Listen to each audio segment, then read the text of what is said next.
Namaste everyone. As we have already learned about precedence and associativity, let's move on to if-else statements now. खास गरी if-else लाई चाहिँ हामीले conditional ब्रान्चिङ भनेर भनिन्छ। यसलाई कन्डिसनल ब्रान्चिङ चाहिँ किन भनिन्छ भन्दा एउटा पर्टिकुलर कन्डिसनको आधारमा चाहिँ कुनै स्टेटमेन्ट्सहरू रन गर्ने अथवा नगर्ने भन्ने कुरा चाहिँ हामीले प्रोग्राममा डिसाइड गर्न सकिन्छ। यो भयो भने चाहिँ यो गर, यदि यो भएन भने चाहिँ यो गर भनेर यसरी चाहिँ हामीले ब्रान्च गर्न सकिन्छ। हाम्रो फर्स्टमा चाहिँ हामीले इफको कुरा गर्छौँ। इफको सिन्ट्याक्स भनेको चाहिँ फर्स्टमा हामीले इफ लेखिन्छ अनि ब्राकेट भित्र चाहिँ कन्डिसन्सहरू लेखिन्छ। कन्डिसन्सहरू लाइक 4 इज लेस देन 5 यस्तो कन्डिसन अथवा हाम्रो भेरिएबल्सहरूको भ्यालु चेक गर्न सकिन्छ अथवा जसरी पनि कन्डिसन लेख्न सकिन्छ। त्यसपछि हामीले यसरी ब्राकेट दिन्छौँ र यहाँ भित्र चाहिँ हामीले स्टेटमेन्ट्सहरू लेख्छौँ। यो चाहिँ भयो हाम्रो इफको बेसिक सिन्ट्याक्स हैन। यो चाहिँ काम चाहिँ कसरी गर्छ भन्दाखेरि सबैभन्दा फर्स्टमा चाहिँ यो 5th लाइनमा आइसकेपछि यो 4 इज लेस देन 5 छ कि छैन भनेर यो भित्र दिएको कन्डिसन चाहिँ चेक गर्छ। यदि कन्डिसन चाहिँ ट्रु हुन गयो भने मात्र हाम्रो यो कर्ली ब्रेसेस भित्रको स्टेटमेन्ट्सहरू कर्ली ब्राकेट्स भित्रको स्टेटमेन्ट एक्जिक्युट हुन्छ। यदि ट्रु भएन भने चाहिँ यो इफ ब्लक पुरै स्किप हुन्छ र स्किप भएर यो इफ ब्लक जहाँ सकिन्छ त्योभन्दा तलपट्टिको स्टेटमेन्ट चाहिँ एक्जिक्युट हुन थाल्छ। यो रिटर्न 0 चाहिँ एक्जिक्युट हुन्छ। सो बेसिकली फर्स्टमा I want to show you कि मैले एउटा इन्ट मार्क्स भनेर बनाएको छु जुन चाहिँ 56 राखेको छु र मैले इफ चेक गर्छु कि if marks is greater then 32 र मैले भन्छु print F you have passed भनेर यसलाई रन गऱ्यो भने चाहिँ अभियसली यु हेभ पास्ड भनेर भन्छ किनकि 56 भने 32 भन्दा ग्रेटर हो। त्यसकारणले यो रिजल्ट चाहिँ पास भयो अनि मात्र इफ भित्र चाहिँ छिर्न पायो। यदि मैले यहाँ चाहिँ 56 नभनिकन 21 भन्ने जुन नम्बर चाहिँ 32 भन्दा लेस छ त्यो नम्बर राखेर रन गऱ्यो भने चाहिँ यो पास्ट भन्ने भित्र छिर्दै छिरेन यो ब्लकभित्र किनकि यो कन्डिसन पास भएन। यो भन्दा इमिडिएटली तलपट्टि केही कुरा राख्यो भने चाहिँ त्यो चाहिँ फेरि प्रिन्ट हुन्छ, ब्लकभित्र मात्र नछिर्ने हो। जस्ट मैले गुड बाई भनेर लेखेँ लास्टमा यहाँनिर र ब्याकस्ल्यास एन राखेँ भने गुड बाई भन्ने चाहिँ प्रिन्ट हुन्छ, यो भित्र चाहिँ छिर्दैन। तर त्यसै जस्तो केही कन्डिसन हुँदाखेरि भित्र छिर्ने भनेर इफले भन्छ भने त्यो नहुँदाखेरि चाहिँ केही कुरा गर भन्नु पऱ्यो भने त्यो बेलामा चाहिँ हामीले एल्स युज गर्छौँ। मार्क्स ग्रेटर देन 32 भयो भने चाहिँ यो काम गर्ने, यदि मार्क्स ग्रेटर देन 32 भएन भने चाहिँ के काम गर्ने त भन्दा यु हेभ फेल्ड भन्ने लजिक लेखेँ मैले। सो यसको काम चाहिँ के हुन्छ भन्दाखेरि मार्क्स ग्रेटर देन 32 छैन अहिले, त्यस कारणले चाहिँ यु हेभ फेल्डमा गयो। गुड बाई भन्ने त ग्रेटर देन 32 भए पनि नभए पनि यो इफ एल्स भन्दा बाहिर छ, त्यस कारणले यो त जति बेला पनि प्रिन्ट हुने भयो। यदि यहाँनिर 50 अथवा 45 भनेर राख्यो भने अब चाहिँ यु हेभ पास्ड भनेर आउँछ। बेसिकली हामीले यो ब्राकेट्सलाई राख्नुको कारण यो कर्ली ब्राकेटलाई राख्नुको कारण चाहिँ हाम्रो ब्लक इफ ब्लक चाहिँ यहाँबाट स्टार्ट भएर यहाँ हिँड्नुहुन्छ, यहाँबाट स्टार्ट भएर यहाँ हिँड्नुहुन्छ भनेर भने हो। यदि हाम्रो ब्लकभित्र एउटा मात्र स्टेटमेन्ट छ भने चाहिँ यो ब्राकेट राख्नु नराख्नु इट्स सिमिलर, यो चाहिँ अप्सनल हुन्छ। यदि मैले इफ अथवा एल्स भन्दा पछाडि केही पनि राखेको छैन, ब्राकेट्सहरू राखेको छैन भने चाहिँ जस्ट त्योभन्दा पछाडिपट्टिको एउटा स्टेटमेन्टलाई नै यसले आफ्नो ब्लक भनेर सम्झिन्छ। सो यो प्रोग्राम रन गऱ्यो भने पनि यो चाहिँ एउटा नै हो। तर यस्तै स्टेटमेन्टहरू 3-4वटा छ भने चाहिँ ब्राकेट राख्न बिर्स्यो भने यसले फर्स्टलाई मात्र इफ भित्र भन्ने बुझ्छ, अरू बाँकीहरूलाई इफ भन्दा बाहिर भन्ने बुझ्छ। सो त्यो चाहिँ इरर हुनसक्छ। त्यस कारणले सधैँ ब्राकेट राखेको राम्रो, एउटा मात्र स्टेटमेन्ट भयो भने पनि मैले चाहिँ सधैँ ब्राकेट राख्ने नै गर्छु। बेसिकली इफ एल्स चाहिँ भयो। हामीसँग इफ एल्स इफ भन्ने पनि हुन्छ एउटा। एल्स इफ भनेको कन्डिसन चाहिँ कस्तो हुन्छ भन्दाखेरि यदि मार्क्स समथिङ अथवा कुनै कन्डिसन भयो भने चाहिँ यो ब्लकमा जाने, त्यो कन्डिसन भएन भने तर अर्कै कन्डिसन भयो भने चाहिँ फेरि अर्को ब्लकमा जाने र फाइनल्ली दुईटै कन्डिसन भएन भने चाहिँ बल्ल एल्समा जाने भन्ने लजिक पनि लेख्न सकिन्छ। त्यो लजिकको लागि चाहिँ वाट आइल डु कि मार्क्स भने चाहिँ यदि ग्रेटर देन 80 छ भने चाहिँ एक्सिलेन्ट भनेर भन्छु म,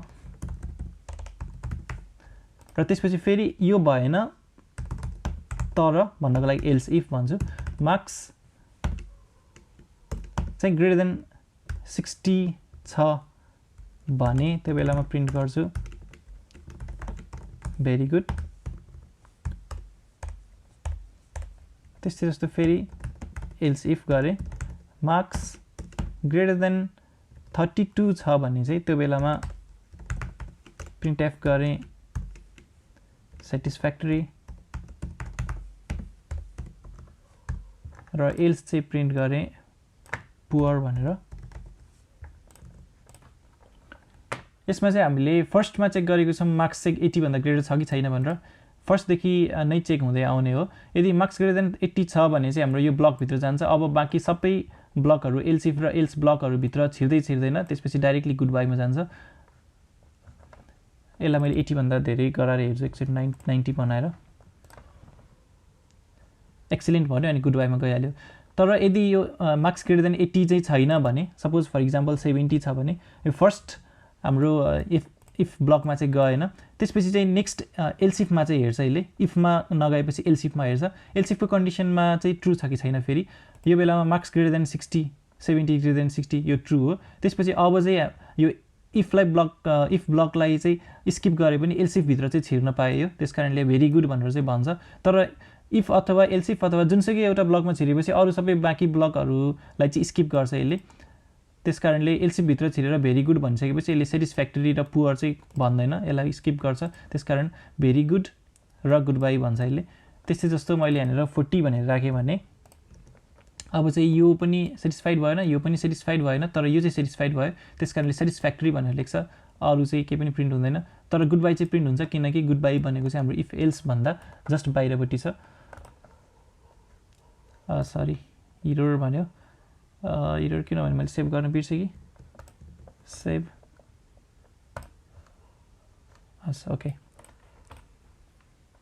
मैले कहिलेकाहीँ यो यसरी झुकेर सिलेक्ट भइरहेको हुन्छ अनि रन गर्दाखेरि त्यो कोड मात्र चाहिँ यो टेम्प कोड रनरमा रन भइरहेको हुन्छ कि, त्यसकारणले इरर भएको हो यो।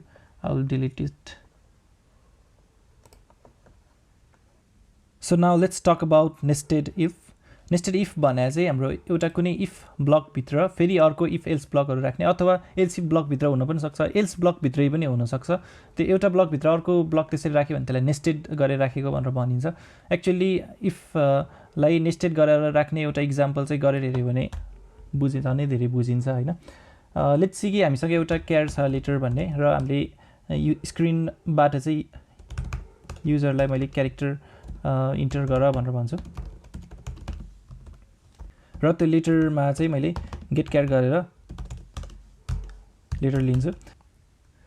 यो प्रोग्राममा चाहिँ म चाहन्छु कि युजरले दिएको लेटर चाहिँ पहिला डिजिट हो अथवा अल्फाबेट हो भनेर चेक होस्। यदि डिजिट हो भने चाहिँ त्यसमा अझै फर्दर चेक गर्नु परोस् कि त्यो डिजिट चाहिँ 5 भन्दा ग्रेटर डिजिट हो अथवा 5 भन्दा लेस डिजिट हो। त्यसको आधारमा चाहिँ रिजल्ट प्रिन्ट गरियोस्। यदि त्यो अल्फाबेट हो भने चाहिँ यो अल्फाबेट हो भनेर मात्र चाहिँ प्रिन्ट गरियोस्। सो त्यसको लागि चाहिँ मैले लेख्नु पर्यो फर्स्टमा इफ, अनि कन्डिसन दिनु पर्यो। डिजिटको कन्डिसन चाहिँ के हुन्छ भन्दाखेरि लेटर चाहिँ greater than or equals to, यहाँ चाहिँ 0 भनेर यसरी लेख्न चाहिँ पाएन। यो भने एस्की भ्यालु चाहिँ ग्रेटर देन इक्वल्स टु 0 त हाम्रो सबै क्यारेक्टरहरूको ASCII value greater than equals to 0 हुन्छ होइन। सो डोन्ट गेट कन्फ्युज है। यहाँनिर चाहिँ यसरी लेटरमा चाहिँ 0 लेख्नु पर्यो हाम्रो क्यारेक्टर लिटरलमा चाहिँ, अनि त्यसपछि एन्ड राख्नु पर्यो र letter is less than equals to 9 भन्नु पर्यो। यो भयो भने चाहिँ हाम्रो डिजिट हो। डिजिट हो भने प्रिन्ट गर्नु पर्यो कि सरी प्रिन्ट गर्नुभन्दा पनि अझै फर्दर चेक गर्नु पर्यो हामीले होइन। त्यो चेक चाहिँ गर्दै राखौँला। यहाँ मैले फर्दर चेक भनेर कमेन्ट राखेको छु। यदि यो होइन भने चाहिँ यो अल्फाबेट हो कि होइन भन्ने पनि चेक गर्नु पर्यो होइन। तर यो डिजिट होइन भन्दैमा अल्फाबेटै हो भन्न त सकिँदैन हामीले। त्यही भएर चाहिँ हामीले अब एल्स इफ लगाउनु पर्यो। चेक गर्नु पर्यो कि त्यो लेटर चाहिँ greater than equals to small a र लेटर चाहिँ less than equals to small g हो, र अथवा यो स्मल लेटर पनि हुनसक्छ, क्यापिटल लेटर पनि हुनसक्छ। Letter is greater than or equals to capital a and letter is less than equals to capital जी।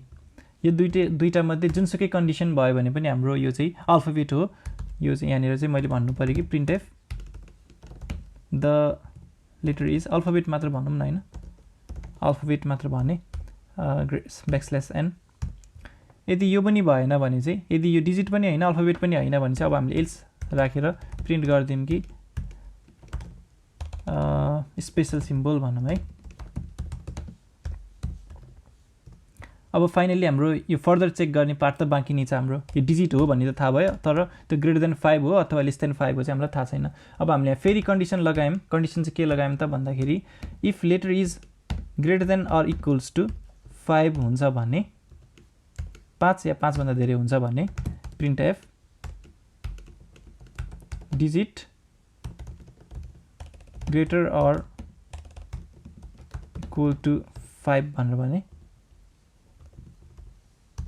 यदि यो हुँदैन भने चाहिँ जुनको चाहिँ एल्स लेख्न खोजिरहेको छौं हामीले हैन जसको लागि चाहिँ हामीले अल्टरनेटिभ दिन खोजिरहेको छौं त्यही इफ सकिने बित्तिकै चाहिँ एल्स लेख्नु पर्यो हैन यो एल्स भने चाहिँ हाम्रो यो इफ को भयो किनकि यो एल्स भने चाहिँ यो इफ को ब्र्याकेट सकिने बित्तिकै लेखिएको छ तर यो एल्स इफ भने चाहिँ हाम्रो फेरि यो इफ को लागि हैन कि यो माथिपट्टिको इफ को लागि चाहिँ हो है त्यसै जस्तो यो एल्स भने चाहिँ हाम्रो यो इफ को लागि हो हैन किनकि यो ए इफ को लागि चाहिँ यसकै हायरार्कीमा लेखिएको छ नि त हामीले हैन यो ब्र्याकेट सकिने बित्तिकै यसको एल्स इफ आयो र यो सकिने बित्तिकै यसको एल्स आयो एक्चुअली यसलाई चाहिँ कन्फ्युजन नहोस् भन्नको लागि हामीले इन्डेन्टेसन गरेर राख्नु राम्रो हुन्छ हैन राइट नाउ मैले जुन C++ को चाहिँ एक्सटेन्सन हाल्न लगाएको थिएँ त्यसले अटोमेटिकली नै इन्डेन्टेसन गराएर राखिदिएको हुन्छ तर हामीले कपीमा लेख्दाखेरि अथवा अरु कुनै एडिटरमा लेख्दाखेरि पनि यसरी इन्डेन्टेसन मिलाएर लेख्यो भने चाहिँ इफको कुन चाहिँ इफको एल्स कुन हो भन्ने कुरा चाहिँ छुटाउन सजिलो हुन्छ सो सधैँ कोडलाई चाहिँ इन्डेन्टेसन गरेर राखेको राम्रो एल्स चाहिँ मैले प्रिन्ट गरे